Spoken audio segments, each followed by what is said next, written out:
Hello all, నేను మీ Rachana Srungavarapu. Welcome to federal Andhra Pradesh.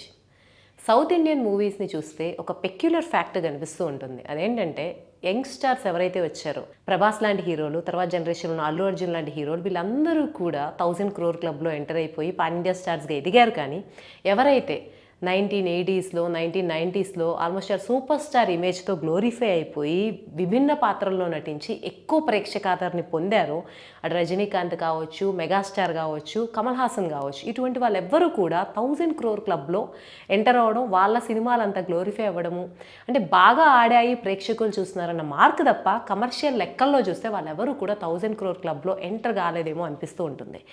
So ఈ నేపథ్యంలో తెలుగు సినిమాలో అంతో ఇంతో 100 crore క్లబ్లో ఎంటర్ అవ్వడానికి యంగ్ యాక్టర్స్ కూడా చాలామంది ఉన్నారు.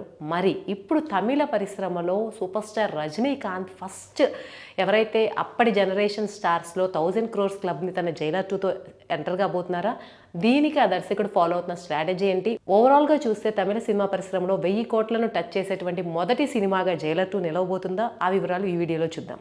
రజనీకాంత్ ఎప్పటి నుంచో కూడా తన స్టార్ ఇమేజ్ని నిలబెట్టుకుంటూనే ఉన్నారు. 1980s, 90s, 2000s, 2010s, ఇప్పుడు 2020 దాటిపోయి 2026లో ఉన్నా సరే ఆయనకున్నటువంటి ప్రేక్షకాదరణ తమిళనాడుకే కాదు, ఇటు ఆంధ్రాలో ఉంది. ఆల్మోస్ట్ ఆల్ సౌత్ ఇండియాలో ఆయనకంటూ ఒక ఫ్యాన్ బేస్ని అయితే ఆయన ఇప్పటికీ నిలుపుకోగలుగుతూ ఉన్నారు. ఒక స్టార్గా అయితే యంగ్స్టర్స్ ఎంతమంది వచ్చినా సరే తన ఇమేజ్ని నిలుపుకోగలుగుతూ ఉన్నారు. అయితే కొన్ని సినిమాల్లో ఆయన కేవలం స్టార్ ఫార్ములాకి పరిమితం అవ్వడం వల్ల కావచ్చు, తన స్టార్ ఇమేజ్ని 1990s, 2000s లానే ప్రొజెక్ట్ చేస్తూ ఈ జనరేషన్కి తగ్గట్టు కథలతో రాకపోవడం వల్ల కావచ్చు, ఏదేమైనా సరే అవన్నీ కూడా బాక్స్ ఆఫీస్ దగ్గర బోల్తా కొడుతూ ఉన్నాయి. కాకపోతే రజనీకాంత్ ఏ సినిమాల్లో అయితే తన వయసుకు తగ్గట్టు పాత్రలు చేశారో వాటిని అయితే ప్రేక్షకులు ఆదరిస్తూ ఉండడం గమనార్హం. అందుకనే జైలర్ సినిమా చాలా హిట్ అయింది. అయితే జైలర్ తర్వాత ఆయన కూలీ సినిమా చేశారు. కూలీ సినిమాలో చాలామందిని తీసుకొచ్చారు. ఈవెన్ అమీర్ ఖాన్ లాంటి ఒక బాలీవుడ్ స్టార్ క్యామియో రోల్లో ఉన్నారు. జైలర్లో కూడా శివరాజ్ కుమార్ కావచ్చు, మోహన్ లాల్ కావచ్చు, వాళ్ళు నటించడం చాలా పెద్ద ప్లస్ అయింది.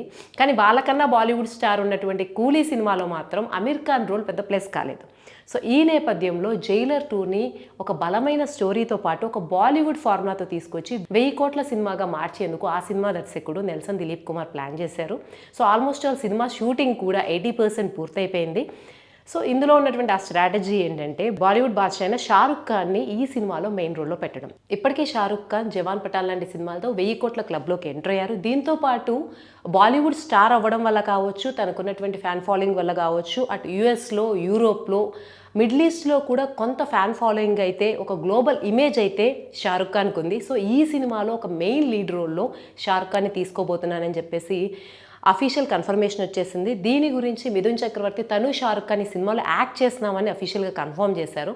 సో దీన్ని బట్టి చూస్తుంటే జైలర్ 2 సినిమా ఖచ్చితంగా 1000 crore క్లబ్లోకి రీచ్ అయ్యే అవకాశం అయితే ఉంది. దానికి ఉన్న ఫ్యాక్టర్స్ని గమనిస్తే షారుఖ్ ఖాన్కు ఉన్నటువంటి ఫేస్ వాల్యూ కేవలం నార్త్ ఇండియాకి మాత్రమే పరిమితం కాదు. North India collections south India కన్నా కూడా ఎక్కువ వచ్చే అవకాశం ఉంది. అదొకటి. దాంతోపాటు అదర్ కంట్రీస్లో పెర్ఫామ్ చేయాలంటే యూఎస్ లాంటి కంట్రీలో కావచ్చు, లేకపోతే మిడిల్ ఈస్ట్ కంట్రీస్, మిగిలిన కంట్రీస్లో పెర్ఫామ్ చేయాలి అంటే ఖచ్చితంగా షారుఖ్ ఖాన్ ఫేస్ వాల్యూ అయితే చాలా బాగా వర్కౌట్ ఉందని చెప్పుకోవచ్చు. ఇంకొకటి ఏంటంటే నెట్ఫ్లిక్స్ కానీ మిగిలిన ఏ డిజిటల్ ప్లాట్ఫామ్ అయినా సరే తమ రైట్స్ని తీసుకునేటప్పుడు, సినిమాల రైట్స్ని, ఇటువంటి ఇమేజ్ ఫ్యాక్టర్స్ని చాలా కీలకంగా చూస్తుంది కాబట్టి సో అక్కడ కూడా ఎక్కువ కలెక్షన్స్ చేసే అవకాశం ఉంది. ఓవరాల్గా చూస్తే కానీ ఇన్ని జాగ్రత్తలు తీసుకున్న నెటిజన్స్ నుంచి ఒక్క కమెంట్ మాత్రం, ఒక్క విమర్శ మాత్రం వినిపిస్తుంది. అదేంటంటే కూలీ సినిమాలో రజనీకాంత్ లాంటి ఒక పవర్ఫుల్ హీరోకి అమీర్ ఖాన్ లాంటి ఒక స్టార్ కాంబినేషన్ ఏర్పడినా సరే ఆ క్యామియో రోల్ని సరిగ్గా వాడుకోకపోవడం వల్ల కూలీ సినిమా ఓవరాల్గా ఎంతో కాస్టింగ్ ఉన్నప్పటికీ కూడా ఫెయిల్ అయిపోయింది. సో అట్లీస్ట్ ఈ క్యామియో రోల్ని వాడేటప్పుడు షారుఖ్ ఖాన్ని కొంచెం పవర్ఫుల్గా ప్రొజెక్ట్ చేస్తే మళ్ళీ రజనీకాంత్కి గ్లోరీ వస్తుంది. అలాగే తమిళ సినిమా కూడా 1000 crore క్లబ్లోకి ఎంటర్ అయ్యే అవకాశం ఉంటుందని అయితే నెటిజన్స్ సూచిస్తూ ఉన్నారు. సో ఏదేమైనప్పటికీ జైలర్ 2 సినిమా త్వరలోనే విడుదల కాబోతుంది. మిగిలిన సినిమాలతో పోలిస్తే కొంత మంచి కథతో జైలర్ 1 వచ్చింది కాబట్టి దీని మీద కొంత ఎక్స్పెక్టేషన్స్ కూడా ఉన్నాయి. చూద్దాం బాలీవుడ్ బాద్షా తమిళనాడులో కూడా, తమిళ సినిమాలో కూడా ఇటువంటి మ్యాజిక్కే చేయగలుగుతారో లేదో వేచి చూడాల్సిందే. మరి మీరు షారుఖ్ ఖాన్ అండ్ రజనీకాంత్ కాంబినేషన్లో రాబోతున్న ఈ సినిమా గురించి ఏమనుకుంటున్నారో కమెంట్స్లో తెలియజేయండి.